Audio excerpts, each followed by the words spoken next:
Assalamualaikum warahmatullahi wabarakatuh.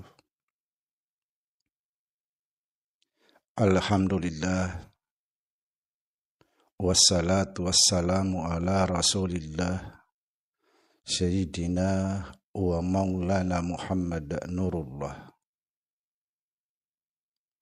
Sirri wa sirri, sirri fi sirrilah Allahu asma wal sifati. Asyhadu an la ilaha illallah wa asyhadu anna Muhammadar Rasulullah. Allahumma la ilaha illa antal awalu wal akhiru wa antal batinu was sahiru. Saudara-saudara yang saya cintai dan yang saya sayangi dimanapun berada, semoga senantiasa dalam bimbingan Allah Subhanahu wa Ta'ala, diberikan rahmat,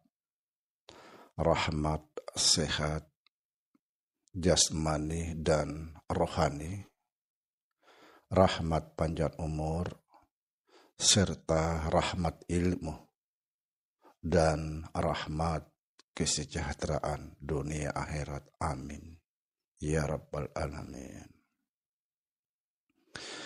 Pada kesempatan ini kita membahas sambungan konten kita kemarin tentang iblis. Siapa sebenarnya iblis? Kita harus berhati-hati, saudara. Sekali lagi, siapa sebenarnya iblis?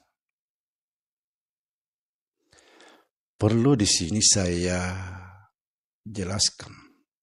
Iblis salah satu bagian daripada malaikat yang taat kepada Allah. Bahkan bisa dikatakan dialah yang paling taat. Apa sebab dikatakan dia yang paling taat? Ketika malaikat-malaikat lain semuanya bersujud kepada Nabi Adam. Apa sebab bersujud kepada Nabi Adam, malaikat-malaikat yang lain? Karena dia melihat di dalam Adam itu ada Allah. Iblis tidak mau bersujud kepada Nabi Adam. Iblis hanya mau bersujud patuh kepada Allah Subhanahu wa Ta'ala.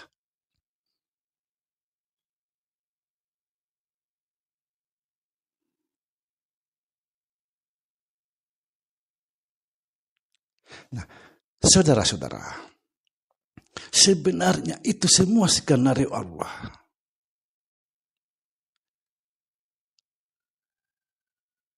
Sudah dirunding di belakang layar.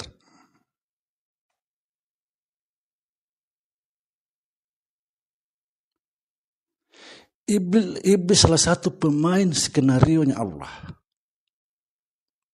Lebih tepatnya, saudara, iblis itu sangat dibutuhkan oleh Allah Subhanahu wa Ta'ala untuk memainkan skenario sebagai pemeran antagonis,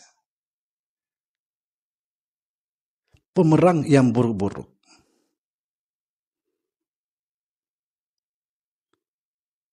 Contoh misalnya, malaikat Jibril, kamu ini khusus menurunkan wahyu. Mikail, kamu ini khusus menurunkan rezeki. Malaikat Israfil, kamu bagiannya ini meniupkan sangkakala. Malaikat Israel, kamu bagiannya ini mencabut roh seseorang. Malaikat misalnya iblis, kamu bagiannya sebagai antagonis, perusak.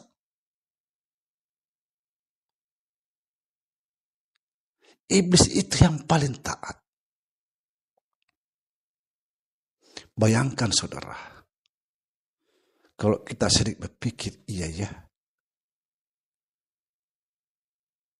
Dia tidak mau setuju kepada Adam.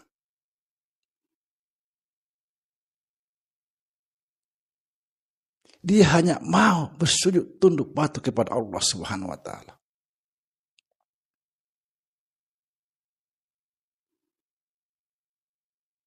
Ketika dia ada perintah, mau buruk, mau apapun, dia tidak memikirkan lagi. Pokoknya perintah dari Allah, ayo laksanakan. Tanpa pikir panjang. Subhanallah.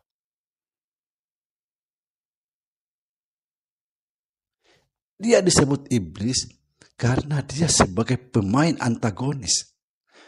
Pemain kekerasan, pemain merusak. Itu kerjaannya. Ibarat film itu mak lampir sama gelandong.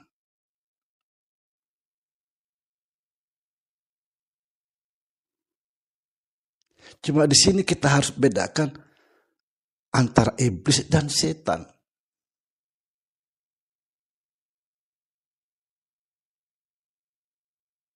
Yang disebut setan itu orang-orang yang meniru iblis permainan itu. Itulah setan. Kenapa disebut setan? Karena sebenarnya iblis itu hanyalah pemain menjalankan skenario Allah. Lalu kita tiru, itu yang berbahaya. Itu hanya skenario Allah dirunding di belakang. Oh, kamu iblis begini, begini, begini. Lalu ketika kita ikuti dalam kehidupan sehari-hari, itulah disebut iblis.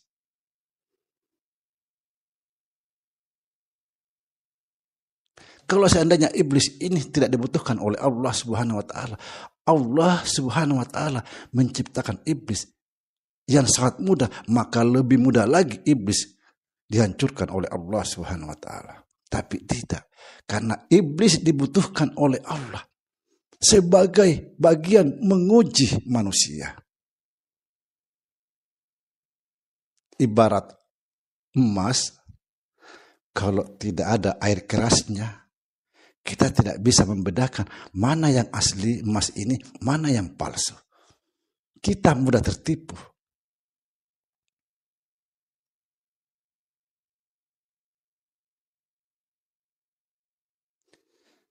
Siapa yang menggerakkan iblis untuk berbuat kejahatan, baik dan buruk? Semuanya daripada Allah Subhanahu wa taala. Kalau kita kaji dalam tauhid, tidak ada yang ada selain Allah. Coba.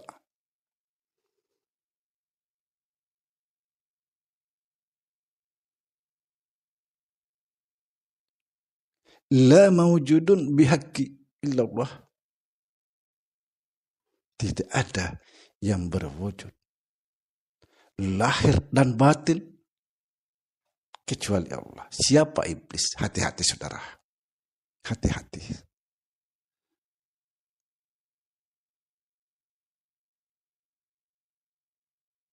Kita sedikit menyalahkan iblis. Sedikit menyalahkan iblis. Padahal kita sendiri menjadi iblis. Ketika kita menjadi iblis di dalam skenario itu, mengikuti, maka itulah disebut setan. Makanya ulama bilang, setan itu anak buah iblis. Padahal semestinya iblis tidak perlu diikuti karena apa? Itu hanyalah skenario, sandiwara.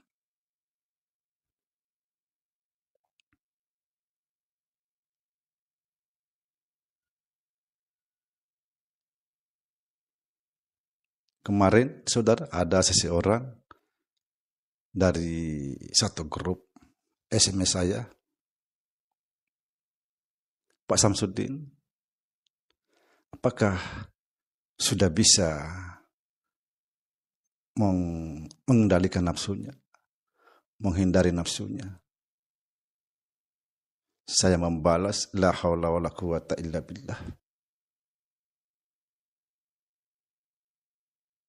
Saya tidak punya daya dan upaya. Dan saya tidak punya apa-apa.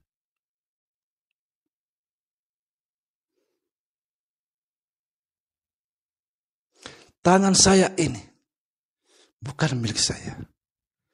Kaki saya bukan milik saya. Mata, telinga, kepala, mulut, semuanya bukan milik saya. Nafsu bukan milik saya. Anak istri bukan milik saya.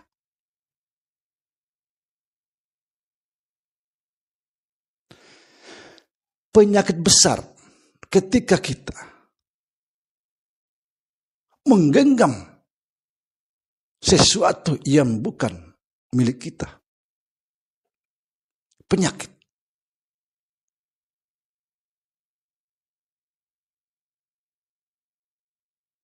Ketika kita milik orang lain kita genggam, ketika diambil sakit. Kita ini tidak punya apa-apa. Karena kita ini tidak punya apa-apa, maka mengalirlah seperti air. Air di tanah itu mengalir. Dia akan berhenti pada tempatnya. Seseorang yang selalu menggenggam yang bukan miliknya, itulah orang-orang bodoh. Dia menanam penyakit dalam dirinya. Ketika diambil, dia sakit hati. Sulit untuk memberi. Karena merasa miliknya. Saudara, sekali lagi saya di sini mempertegaskan bahwa iblis itu adalah salah satu makhluk yang taat dan sangat dibutuhkan oleh Allah Subhanahu wa taala di dalam memainkan skenario Allah sebagai penjahat, perusak. Semoga kita bisa menjaga diri, jangan sampai kita menjadi pemain skenario iblis. Artinya jangan sampai kita mengikuti permainan-permainan iblis itu di dalam menjalankan skenario Allah. Karena sangat berbahaya. Contoh misalnya saudara, ketika kita nonton film pembunuhan, kita memainkan itu, mengikuti jejak itu di film itu, pasti kita mati. Karena sesungguhnya itu skenario. Semoga bermanfaat. Assalamualaikum warahmatullahi wabarakatuh.